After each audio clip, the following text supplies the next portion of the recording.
Hello friends, welcome back. I am Raju. Raju stock analysis में आपका स्वागत है। आज हम जिस स्टॉक की बात करने वाले हैं उसका नाम है बिरला सॉफ्ट लिमिटेड। क्यों ये स्टॉक हमें पसंद आ रहा है? तो इसके फंडामेंटल काफ़ी अच्छे हैं। इसका चार्ट भी बड़ा दमदार और पावरफुल है और अभी ये अपना सही वैल्यूएशन के पास आ चुका है। तो आज हमने इसमें यहाँ एक एंट्री ले ली है।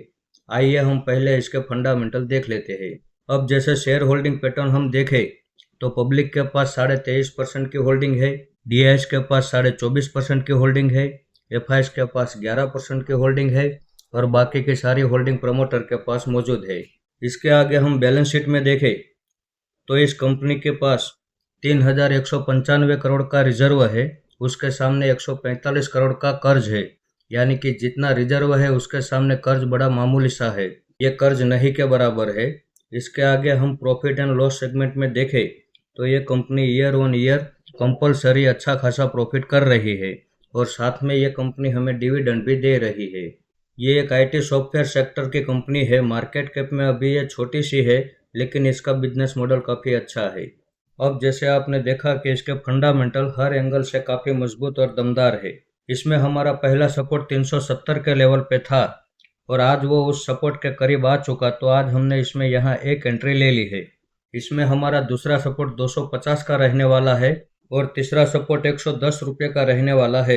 ये जितनी गिरावट करेगा हम इसकी हर गिरावट का फायदा उठाने के लिए तैयार है, क्योंकि इसका चार्ट आप देख सकते हैं।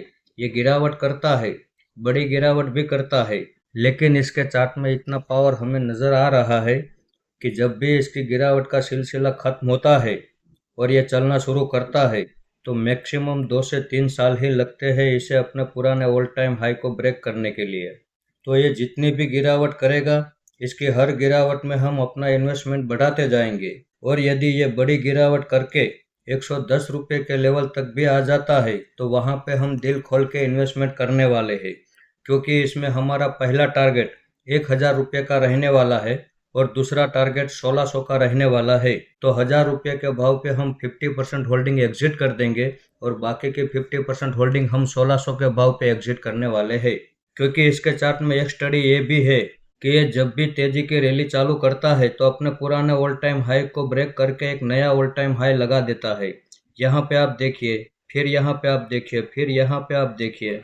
तो इसके ऑल टाइम डेटा का चार्ट हमने स्टडी किया तो इसमें दो तरह की पैटर्न हमें नज़र आई है कि एक तो ये अपने पुराने ऑल टाइम हाई को ब्रेक करके एक नया ऑल टाइम हाई लगाता है और दूसरी बात कि जब भी ये चलना शुरू करता है तो मैक्सिमम 2 से 3 साल में अपने पुराने ऑल टाइम हाई को ब्रेक कर ही देता है।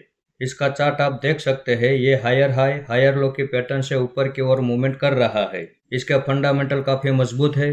ये एक बिरला ग्रुप की कंपनी है, तो इस कंपनी के ऊपर हम भरोसा कर सकते हैं। यदि ये यहीं से सपोर्ट बना के वापस ऊपर चलना शुरू करता है तब भी हमारा टारगेट 1,000 का रहने वाला है। यदि ये 250 के लेवल तक गिरावट करता है और उसके बाद चलना शुरू करता है तब भी हमारा टारगेट 1,000 का रहने वाला है और यदि ये 110 रुपये की लेवल तक भी गिरावट कर देता है तब भी हमारा टारगेट 1,000 का रहने वाला है। तो ये जितनी भी गिरावट करता है करने दो, इसकी हर गिरावट में हम इन्वेस्टमेंट अपना बढ़ाते जाएंगे, क्योंकि हमें इतना कॉन्फिडेंस इसके चार्ट में मिल जाता है। तो ये जितनी भी गिरावट करता है करने दो, हम बिना डरे इसकी हर गिरावट का फायदा उठाने के लिए तैयार है। जब अच्छे फंडामेंटल वाले स्टॉक हमें सही वैल्यूएशन पे मिलेंगे और उसे हम बाय करेंगे तो इस शेयर बाजार में हमारा प्रॉफिट बनेगा और बड़ा प्रॉफिट बनेगा। अब ये यहाँ से जितनी भी ज़्यादा गिरावट करेगा इसके वैल्यूएशन काफ़ी डिस्काउंट लेवल पे आते जाएंगे। कोई भी स्टॉक जब डिस्काउंट वैल्यूएशन में आ जाता है तब वो अपने लोअर लेवल के भाव पे ज़्यादा समय नहीं बिताता, बहुत जल्द वहाँ से चलना शुरू कर देता है। और मैं आपको एक बात और बता दूं दोस्तों कि मैं ऑल टाइम हाई पे किसी भी स्टॉक को बाय नहीं करता, चाहे उसके फंडामेंटल कितने भी अच्छे क्यों ना हो, क्योंकि वहाँ से हमारा रिस्क रिवॉर्ड रेशियो बहुत कम हो जाता है। अच्छे फंडामेंटल वाले स्टॉक जब बड़ी गिरावट करते हैं तभी हमें उसमें इन्वेस्टमेंट करना चाहिए, क्योंकि उसमें हमारा प्रॉफिट बड़ा बनता है। यही स्टॉक अपने ऑल टाइम हाई से 55% की गिरावट कर चुका है, लेकिन इसके फंडामेंटल में कहीं कोई खराबी नहीं है। जब अच्छे फंडामेंटल वाले स्टॉक अच्छी खासी गिरावट पे हमें मिल रहे हो तभी उसमें बाय करेंगे तो हमारा प्रॉफिट बनेगा और बड़ा प्रॉफिट बनेगा। तो इस वीडियो को आप मेरी बाइंग या सेलिंग के रिकमेंडेशन ना समझें।